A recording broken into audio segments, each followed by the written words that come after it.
En medio de un mundo acelerado, donde la culpa y el arrepentimiento pueden pesar sobre nuestros hombros como cadenas invisibles, existe una verdad transformadora que puede cambiar radicalmente nuestra forma de vivir.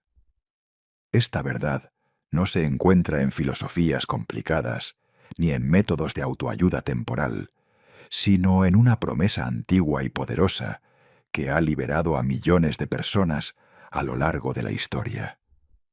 Hoy exploraremos juntos cómo el perdón genuino no es simplemente un concepto religioso abstracto, sino una fuerza real y tangible que puede renovar completamente nuestra existencia diaria. Cada mañana, cuando abrimos los ojos, enfrentamos una elección fundamental.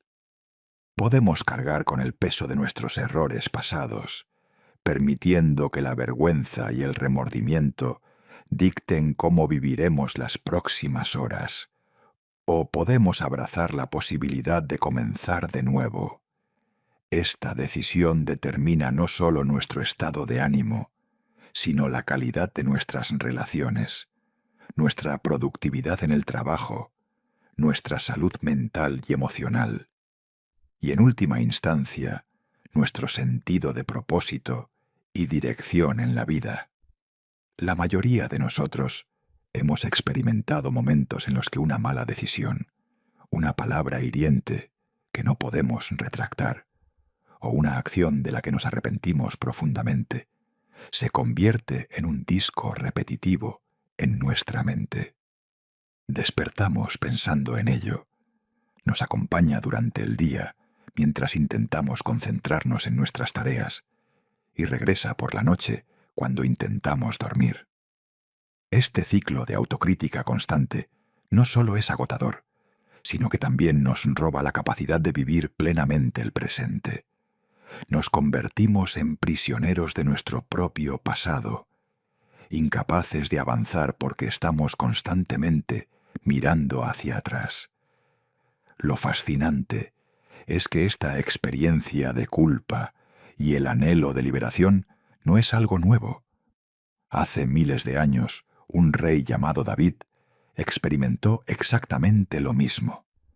Este hombre, descrito en las Escrituras como alguien conforme al corazón de Dios, no fue perfecto. Cometió errores que tuvieron consecuencias devastadoras, no solo para él, sino para muchas personas a su alrededor. Sin embargo, lo que distingue la historia de David no son sus fallos, sino su respuesta ante ellos. En lugar de hundirse permanentemente en la desesperación o de justificar sus acciones, David descubrió algo profundo sobre la naturaleza del perdón divino que quedó plasmado en sus palabras inspiradas. David describe en sus escritos la experiencia física y emocional de cargar con la culpa no confesada. Habla de cómo sus huesos se consumían, de cómo sentía que su vitalidad se secaba como la tierra bajo un sol abrasador en pleno verano. Esta no es una exageración poética, sino una descripción precisa de lo que muchos de nosotros experimentamos. La culpa tiene efectos reales en nuestro cuerpo. Puede manifestarse como insomnio, fatiga crónica, pérdida de apetito, dolores de cabeza persistentes, tensión muscular y una sensación general de pesadez que nos acompaña constantemente. La ciencia moderna confirma lo que David intuitivamente comprendió hace milenios. La carga emocional del remordimiento tiene un impacto directo en nuestra salud física. Pero David no se quedó solo describiendo el problema. Su gran descubrimiento fue que existía una salida, un camino hacia la libertad, que comenzaba con un acto de honestidad radical.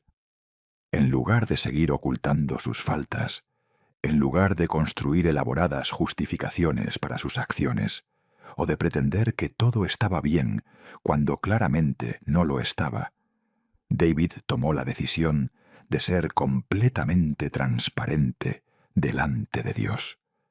confesó sin excusas, reconoció la gravedad de sus errores y se presentó vulnerable ante el único que tenía el poder de restaurarlo verdaderamente. La respuesta que David recibió fue totalmente inesperada. En lugar de rechazo, encontró acogida. En lugar de condena permanente, recibió perdón. En lugar de ser definido para siempre por sus errores, descubrió que podía ser restaurado a una relación plena con Dios. Esta experiencia lo transformó tan profundamente que escribió sobre la dicha, la felicidad profunda y genuina de aquel cuyo pecado es perdonado y cuya culpa ha sido completamente borrada. David había descubierto que la verdadera libertad no viene de ser perfectos, sino de ser honestos sobre nuestra imperfección y abiertos a recibir la gracia transformadora de un Dios que no se cansa de perdonar. Esta verdad sobre el perdón no es exclusiva de David. A lo largo de la historia, innumerables personas han experimentado el mismo poder liberador cuando se han atrevido a dejar de esconderse y han elegido ser auténticos delante de Dios. Piensa en Pedro, uno de los discípulos más cercanos a Jesús. Este hombre hizo una promesa solemne de que jamás abandonaría a su maestro, incluso si todos los demás lo hicieran. Sin embargo, en el momento crucial, cuando Jesús más necesitaba apoyo, Pedro lo negó, no una, sino 3 veces, y la última vez con vehemencia, jurando que ni siquiera conocía a aquel hombre. Imagina la devastación que Pedro debió sentir cuando, después de esa tercera negación, escuchó el canto del gallo y sus ojos se encontraron con los de Jesús. En ese instante, Pedro recordó la advertencia que había recibido y comprendió la magnitud de su traición. Las Escrituras nos dicen que salió y lloró amargamente. Esas lágrimas no eran simplemente de tristeza, eran lágrimas de un hombre que se había visto a sí mismo tal como era, que había descubierto que su valentía no era tan sólida como pensaba, que su lealtad tenía límites que no sabía que existían. Para muchos de nosotros, esa habría sido el final de la historia.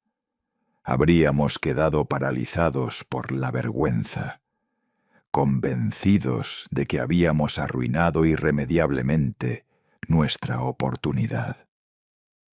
Pero la historia de Pedro no terminó con sus lágrimas de remordimiento. Después de la resurrección, Jesús buscó intencionalmente a Pedro. No lo hizo para recriminarle ni para recordarle su fallo. Lo hizo para restaurarlo, para darle una nueva oportunidad, para preguntarle 3 veces si lo amaba, tantas veces como lo había negado. Y con cada respuesta afirmativa de Pedro, Jesús le confiaba nuevamente una misión y un propósito. Esta interacción revela algo fundamental sobre la naturaleza del perdón divino. No es simplemente la cancelación de una deuda o el borrar un registro de faltas. El perdón de Dios es restaurador, es transformador, devuelve la dignidad, restablece el propósito y abre un futuro nuevo. Pedro no quedó marcado para siempre como el discípulo que falló. Fue restaurado como el apóstol que lideraría a la iglesia primitiva, que predicaría con poder, que escribiría cartas inspiradas y que eventualmente daría su vida por la fe que una vez pareció abandonar. Considera también la historia de la mujer sorprendida en adulterio.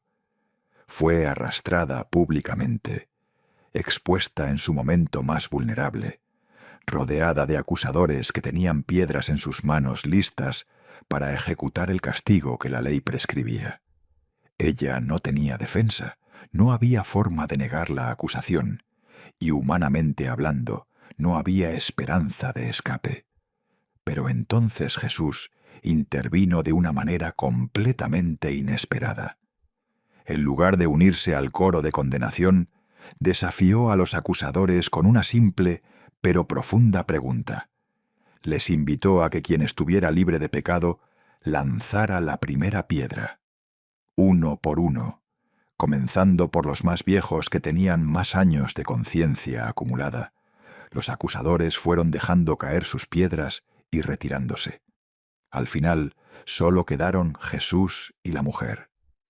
En ese momento de vulnerabilidad total, cuando ella esperaba el golpe final, Jesús le hizo una pregunta transformadora. Le preguntó dónde estaban sus acusadores, si nadie la había condenado.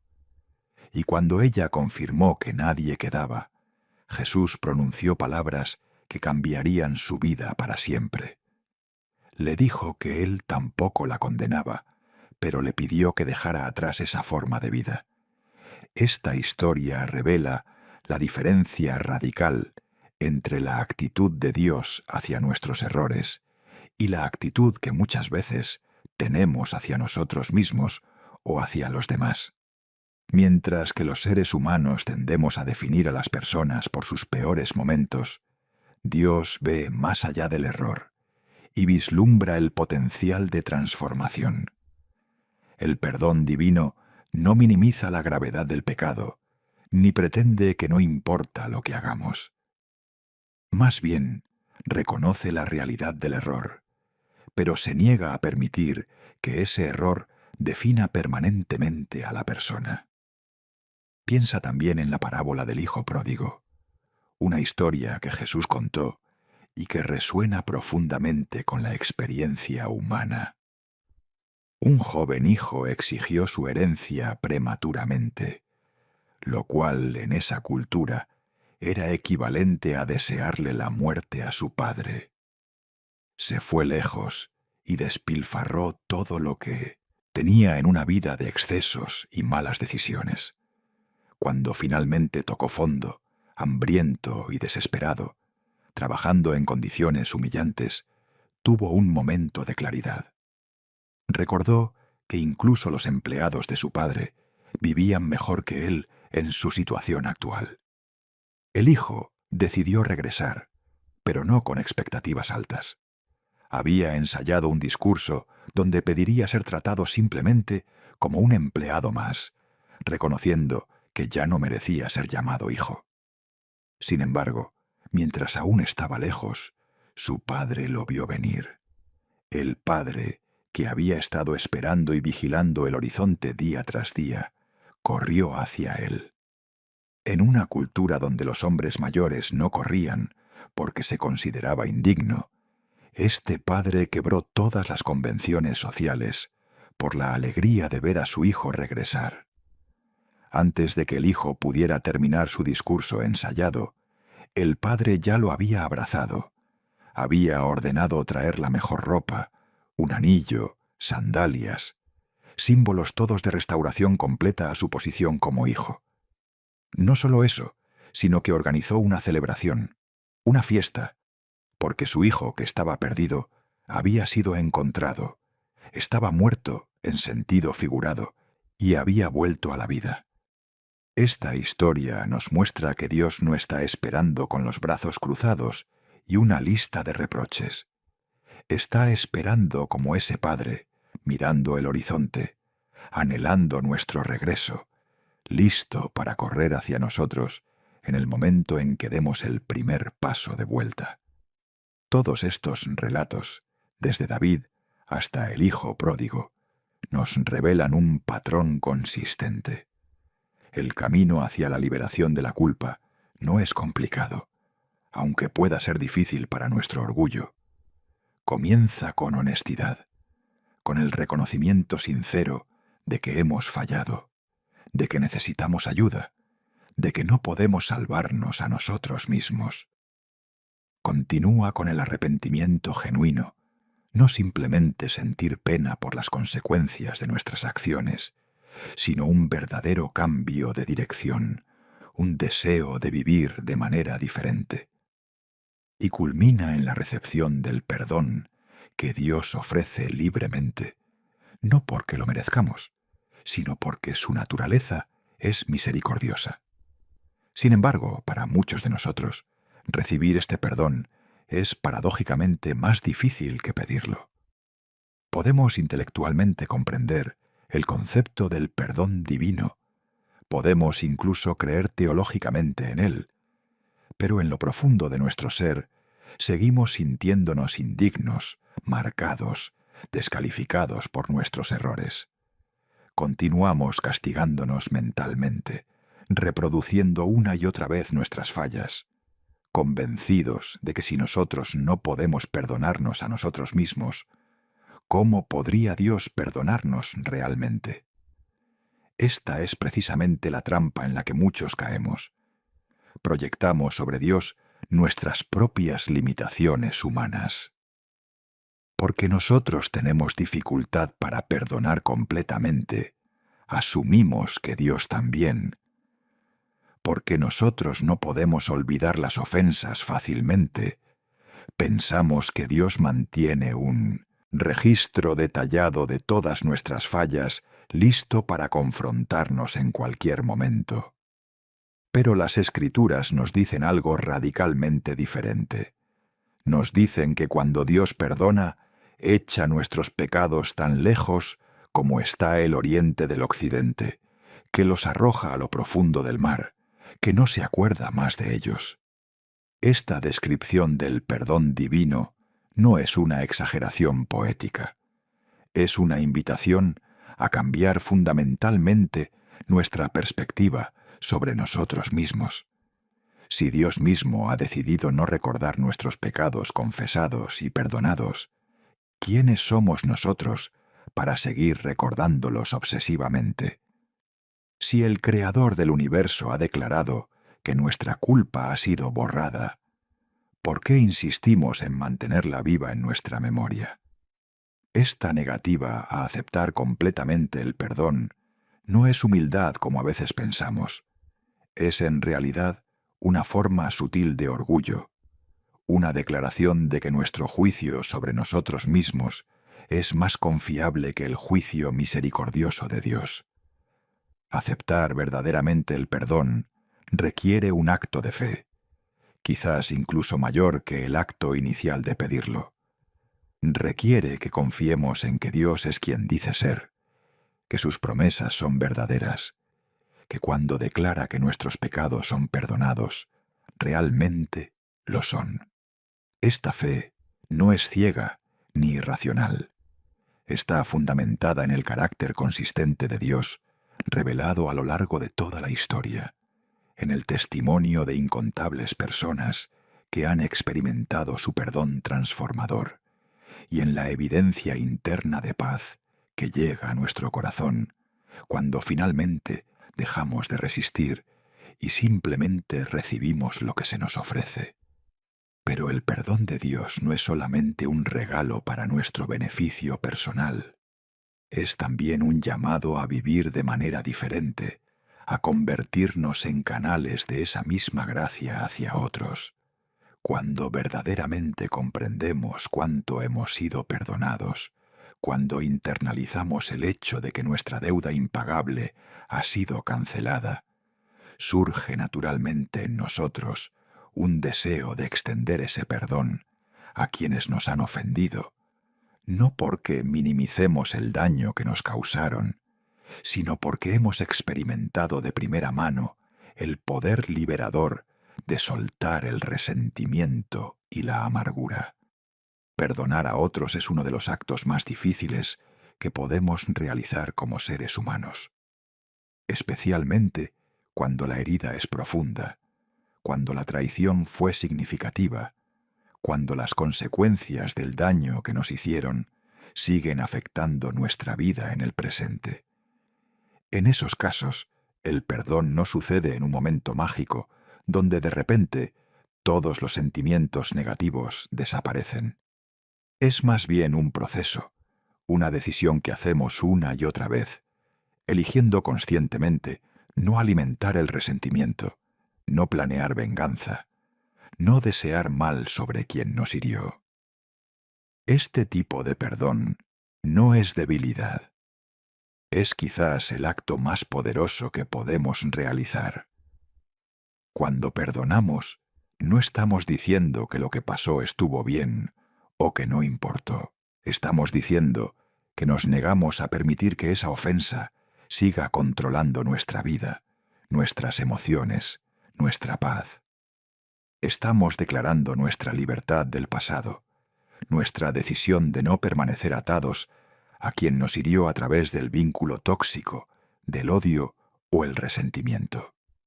Es un acto de autodeterminación, una afirmación de que nosotros, no nuestros ofensores, decidiremos cómo viviremos el resto de nuestra vida.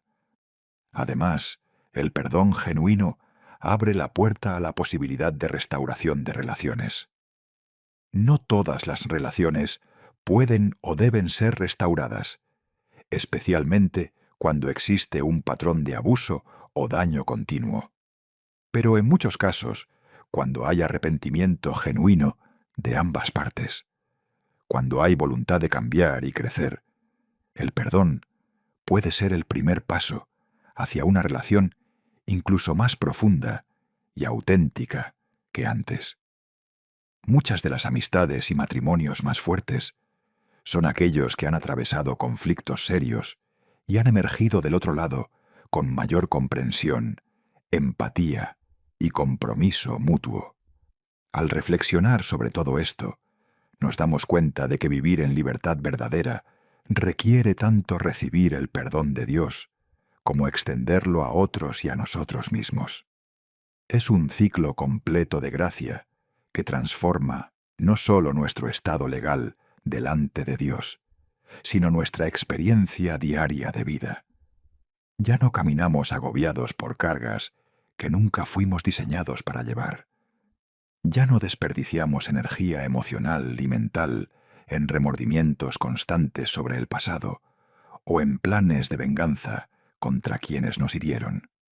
En cambio, podemos despertar cada mañana con un sentido de renovación, sabiendo que este día es una página en blanco, una nueva oportunidad para vivir en alineación con los valores que profesamos, para amar más genuinamente, para contribuir positivamente a las vidas de quienes nos rodean. Esta no es una ingenuidad ingenua que ignora la realidad del mal o de nuestras propias inclinaciones hacia el error. Es más bien una confianza fundamentada en que la gracia de Dios es suficiente, que su poder se perfecciona en nuestra debilidad, que podemos levantarnos cada vez que caemos, porque hay alguien que constantemente nos extiende su mano. Vivir desde este lugar de perdón recibido también cambia radicalmente nuestra relación con Dios. Ya no nos acercamos a Él principalmente por miedo al castigo o por obligación religiosa. Nos acercamos motivados por amor y gratitud, deseando conocerlo más profundamente, anhelando crecer en nuestra capacidad de reflejar su carácter en el mundo. La oración deja de ser una lista de peticiones desesperadas o un ritual vacío y se convierte en una conversación genuina con alguien que nos conoce completamente y nos ama incondicionalmente. Esta transformación en nuestra vida espiritual tiene efectos dominó en todas las demás áreas de nuestra existencia.